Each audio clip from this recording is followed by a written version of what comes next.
7.2 plus billion people are currently reactively existing on the surface of the Earth.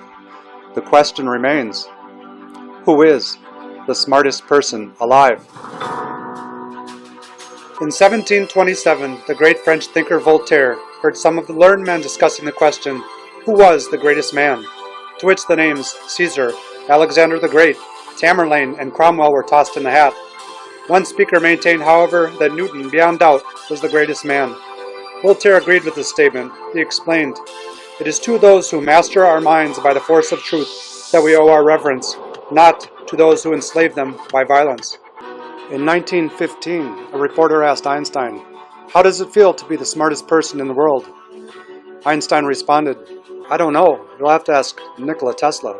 Alright, that's a joke. But remember, every joke is funny because it has elements of truth to it. Today we're coming at you with another episode of Human Chemistry 101. For today's show, I've made a special Human Chemistry 101 display icon. It shows that A, we're powered molecules that react together. B, we're driven by the passions that have to do with fire.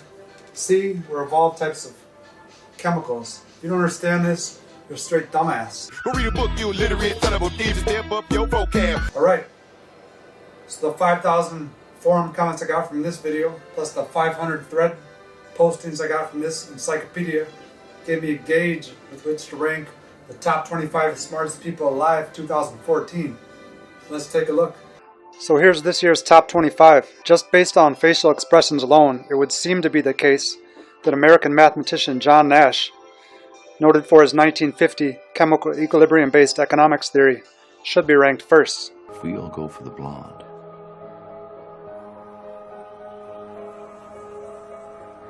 we block each other. Not a single one of us is going to get her. For a number of years, he was forcibly put into an insane asylum. Someone else on this list, a former child prodigy, cited with an IQ of 170 plus, the person whose 1991 quote on religion as a delusion is behind the title of Richard Dawkins' 2006 book, The God Delusion, also spent a number of years in an asylum for questioning reality. We're going to do these at a rate of 2 minutes per person, 5 videos per upload. Before we begin, common question is, where do all these rankings come from? The main reason is curiosity. Specifically, the first person ever estimated with an IQ of 225 is German polyintellect Johann Goethe, the founder of the science of human chemistry, which is the focus of this channel. One thing you won't find on this countdown is IQ fakes, or any chess players. Here's one example. Evangelos Katsioulis claims an IQ of 258.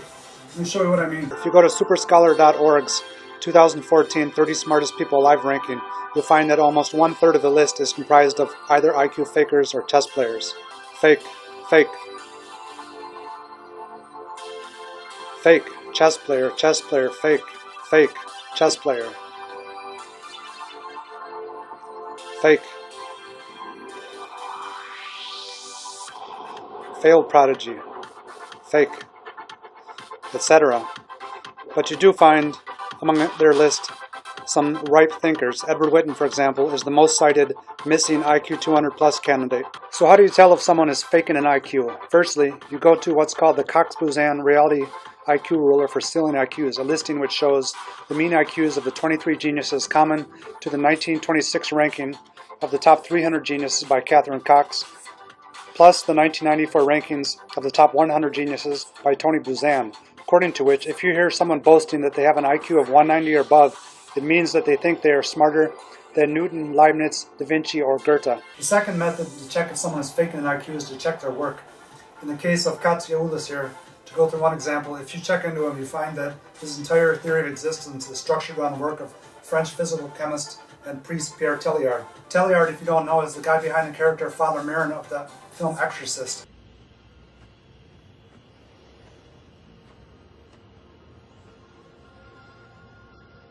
He's the embodiment of someone grappling with their weakening religious faith in the face of growing scientific faith. Teilhard himself is a top 500 genius, but that's not the case with Katsioulis. To explain, Teilhard knew A, that we derive from some type of evolution process, and B, he knew that we are a type of molecule governed by physics and chemistry. In fact, he's one of the first thinkers to define people as a human molecule.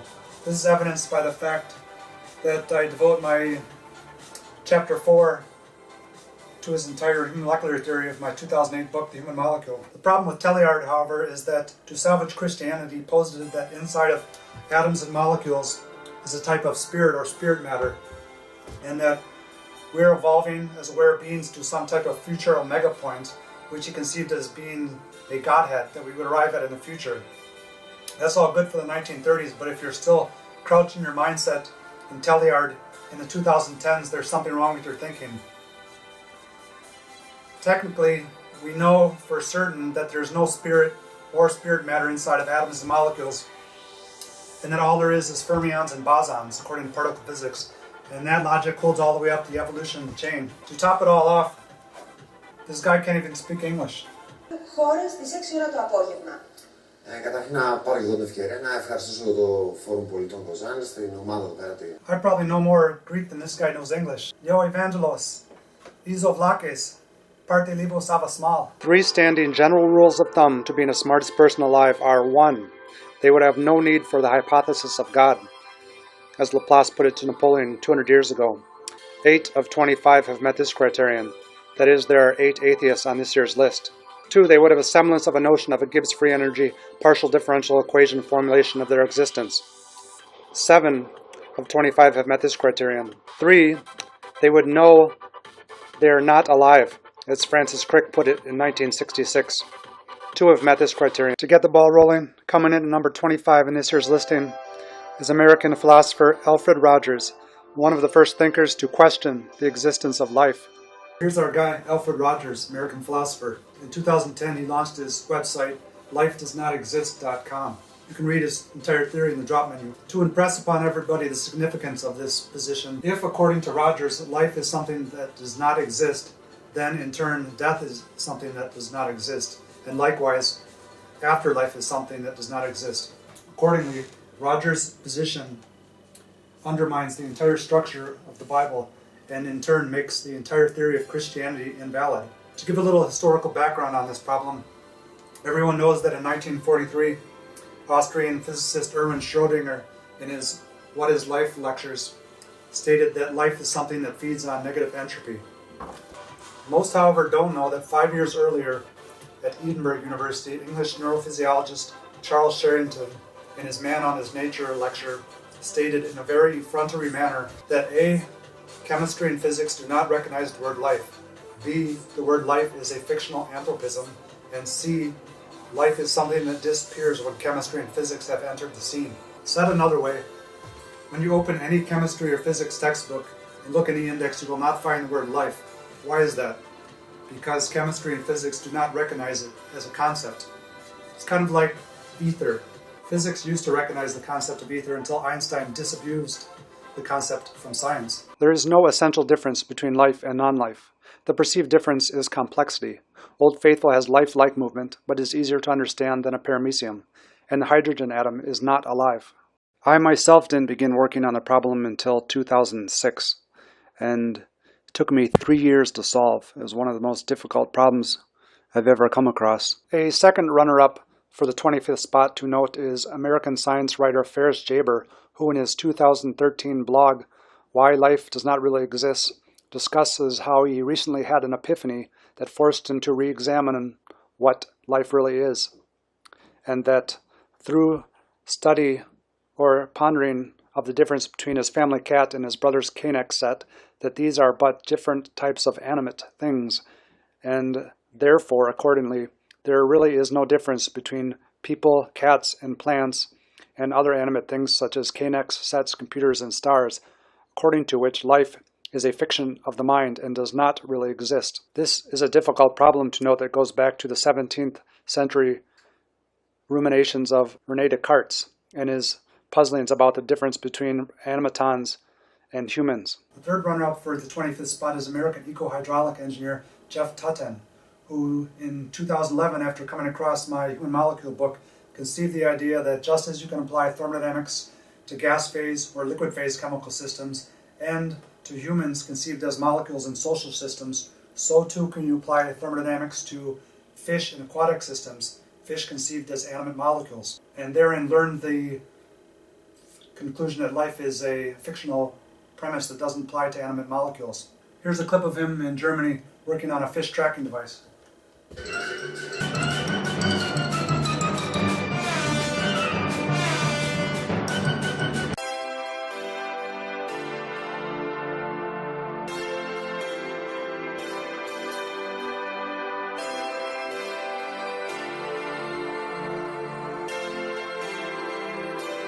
Coming in at number 24 in this year's ranking is American philosopher Robert Pirsig. Cited with an IQ of 170 at age 9. At age 15, he entered the University of Minnesota to study biochemistry. At age 35, he checked into an insane asylum for 3 years, and then in 1974, published his wildly famous Zen and the Art of Motorcycle Maintenance, wherein he digs into the meaningless philosophical nature of our tasks from 8 to 5. There had been this huge demand for some kind of explanation of the sort that I was providing without any intention on my part to satisfy that particular demand. I was just telling my own story. There's a quotation somewhere, I said what I thought were my private thoughts, and they turned out to be the private thoughts of everybody else. And that seemed to be the case. I've heard that quote over and over again. This is a book that changes your life. The reason Pirsig is ranking in this year's countdown of the top 25 geniuses is that in his 1991 magnum opus, Lila, An Inquiry into Morals, he pits Darwin against Clausius.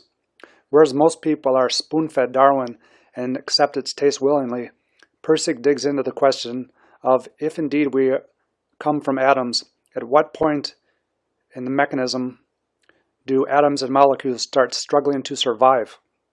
What's the motive, he says. In other words, if Clausius is indeed the fundament of Darwin, then somewhere along the lines Darwin is incorrect.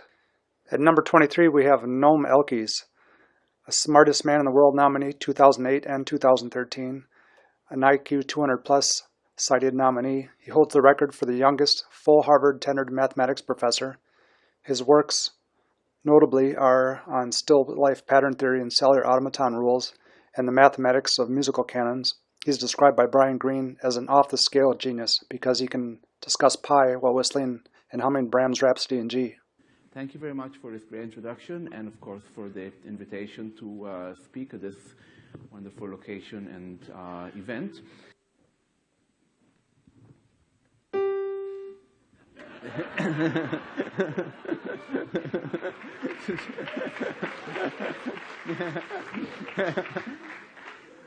That was the simplest kind of canon you can imagine. Coming in at number 22 on this year's list is Stuart Kauffman, 64th most cited person in HMOpedia out of 1,000 biographies.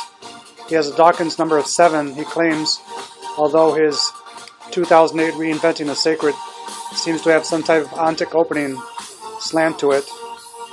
He's the 1987 winner of the MacArthur Genius Award, a $500,000 prize given to creative ideas. So here's Kauffman's claim to fame. To explain the origin of life puzzle in his mind, he conceived the idea that 3.5 billion years ago, alone each molecular species, A, B, or C, was dead. Jointly, however, once catalytic closure among them was achieved, the collective system of molecules became alive. It took me a long time to solve or work my way through this problem, until I realized that what he was talking about was perpetual motion at the chemical level. In any event, he's one of the sharper guys out there. I'm working on a book entitled Beyond Reductionism, Reinventing the Sacred. I think that this is terribly important. The contemporary world, certainly the first world, is divided between secular humanists who are really essentially atheists or agnostics who do not believe in science. We are children of the Enlightenment and of Newton on the one hand, and those who believe in a transcendent God, ranging from the Christian fundamentalists in the United States to the Islamic fundamentalists, all Abrahamic people, and around the world. These two civilizations are in conflict with one another. Both sides are paying a price. In particular, the secular humanists, I among them, who don't believe in God, have lost our spiritualism. If we're spiritual at all, it's sort of in the privacy of our bedroom, and we're told that it's foolish. The two cultures that C.P. Snow talked about, the sciences and the humanities, are badly split. The two cultures are badly split. That's straight genius talk right there. What he's talking about is C.P. Snow's 1959 Reed Lecture, and how the physical sciences have no connection at all to the humanities. To give you an example, What's the #1 university in the world right now? Harvard. At the start of the video we talked about how if someone asked Einstein in 1915 who was the smartest person in the world, if someone would have asked me that in 1915, I would have said Einstein, Tesla, Gilbert Lewis, and Henry Adams. Why Henry Adams? Henry Adams was the embodiment of the two cultures genius mindset. After he graduated from Harvard, he went to Germany, studied alongside of the great thinkers in Europe. He came back and then he studied for 50 years working on the problem of human existence in terms of chemistry and physics. At the end of it, he published his Education of Henry Adams, in which he explained that even if you go through the top of the educational system, graduate from Harvard, you'll still realize that you're an idiot. And that's the way it is in the American education system right now. To quote, in 1908, in a letter to Charles Gaskell in September, he stated, "On the physical-chemical law of development and dynamics, our society has reached a critical point where it is near to a new phase or equilibrium." Then again in December of that year, he says in a letter to John Jameson, "I'm looking for a young and innocent physical chemist who wants to earn a few dollars by teaching an idiot the first element of theory and expression in physics." In other words, he's a historian, professor at Harvard, emeritus, and he wants to know how the equilibrium theory of Willard Gibbs applies to society and equilibriums of society. And what Kauffman is talking about here is there's no connection at all between the physical chemistry department that teaches Gibbs energy and the humanities, such as the history department, that teaches the rise and falls of civilization. So even if you go to the best university in the world, you're still going to graduate an idiot, as Adams calls himself. You're going to spend 50 years working on this problem, and you're still not going to be able to get the solution you want. So eventually Adams found Willard Gibbs, the eponym of Gibbs energy, which is the replacement for God's energy. Graduate student Henry Bumstead. Henry Bumstead read his paper, The Rule of Phase Applied to History, and he found satisfaction. But presently, there's not one university in America right now that teaches two cultures courses, that is connecting physical sciences, Willard Gibbs equilibrium theories, to the humanities. And believe me, I've lectured now at 3 universities worldwide, and there's nothing. We do not have a global ethic. We are reduced to consumers, that which appalls the Islamic world. And I think these are terribly important issues. And beyond that, reductionism, which is the dominant scientific worldview that we've grown up with for the past 350 years, has no place for humanity in it. It is driven by physics, which I love, but in physics there are only happenings. We are agents. We act. When we act, our actions are subsets of what happens. We act, we change the world. Coming in at number 21 is American Benjamin Carson. He's the straight-up poster boy for how to start at the bottom and rise to the top. Raised by an illiterate single mother who tricked him into self-educating him and his brother by telling them that they had to read 2 books a week, do a book report on each one, each of which she would pretend to grade by putting check marks on the reports as she flipped through them, all along not being able to read a single word.